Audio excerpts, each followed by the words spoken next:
Hello everyone, welcome to the video, and the topic today is looking at why is Toriyama so forgetful? Now, it has been a while since I've done a non-art review video and just talking about Toriyama, so I hope you enjoy something a little different.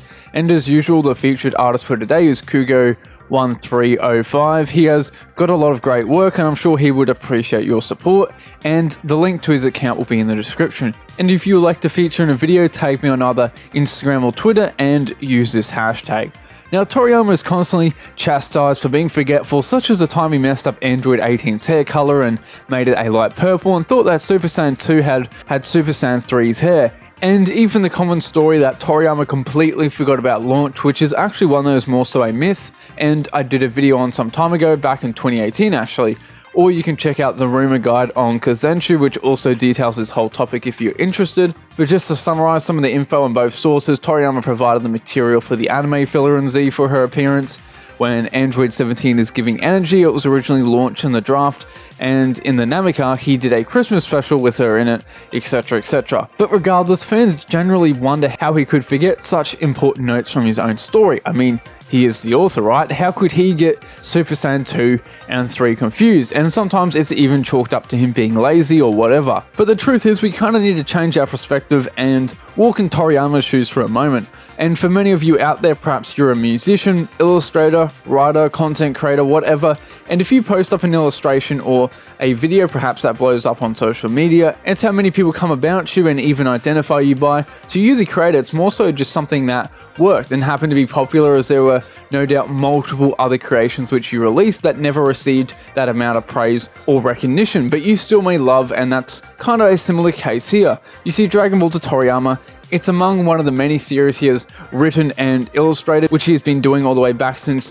1978, such as Sandland, Pink, and Madmatic, Wonder Island, Escape, Kawa, and even Dr. Slump, just to name a few. However, regardless, Dragon Ball is the one he is most known for. Now, that's not to say that Dragon Ball didn't have any time or planning into its creation, that it was just a bit of luck that it became popular, because that's absolutely not the case. Toriyama and Torishima, his editor, brainstormed for months for an alternate series to replace Dr. Slump. And what I'm trying to get to is that how Toriyama sees his body of work is far different to how us fans see his work. And so when we find out that he forgot who Mercenary Tao was in an interview, it may come as a shock, as it did to Oda, but to him it's just one out of the hundreds of villains he has designed, whether in Dragon Ball or not. And it's a good time as any to actually briefly look at his work outside of Dragon Ball to further just put everything in perspective, because Toriyama over the course of his career has designed hundreds, if not thousands of characters. And let's not even look at his manga work, just video game work to start off, and one video game series at that, being Dragon Quest. So first off, you have the main set of characters which Toriyama designs for every game.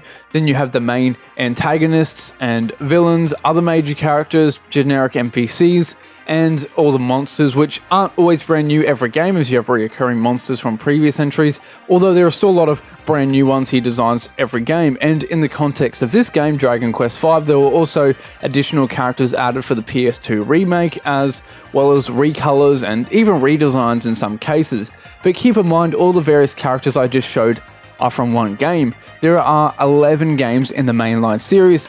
We're not even going over games like Dragon Quest Builders and the Dragon Quest anime in 1989, which again he helped design the main cast for. And do I dare say Toriyama has probably designed thousands of characters just alone for this series. And then there is always work on the Blue Dragon series. Again, you have the main cast and antagonists, of course. Same with Chrono Trigger, your playable characters, main non-playable characters, villains, then the Tobal series. The list just goes on, and again, this is all just video game work, and some of them at that. Then of course there are all his manga series like Dr. Slump, Jacko the Galactic Patrolman, Sandland, Kajika, Cashman Saving Soldier, and of course Dragon Ball with a plethora of characters and extra designs on the side for movies, anime filler, and even Dragon Ball video games in some cases, as well as doing designs for model kits to album covers. And keep in mind that he worked on several of the previous games mentioned, like Dragon Quest 1, 2, 3, 4, and 5, wrote and illustrated other manga like Gogo Ackman or Dub and Peter, for example,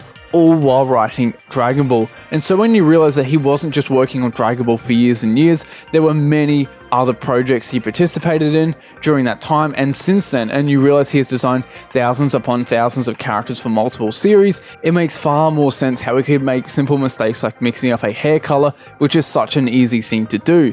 And with the amount of stories he has written, plot points that may have been common knowledge among fans can be easily forgotten. And of a matter of fact, Toriyama explains himself back in a 2016 interview that, quote, "My policy is to try and forget things once they're over, since if I don't discard the old and focus on what's new, I'll overload my brain capacity."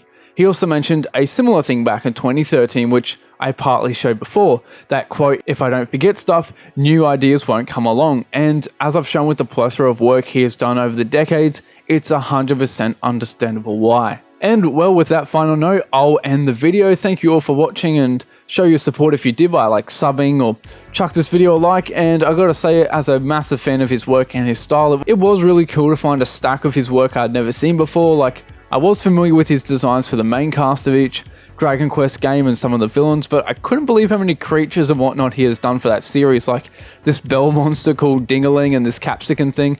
Even his designs for NPCs were quite interesting to me. But anyway, with that, I hope to see you in the next video.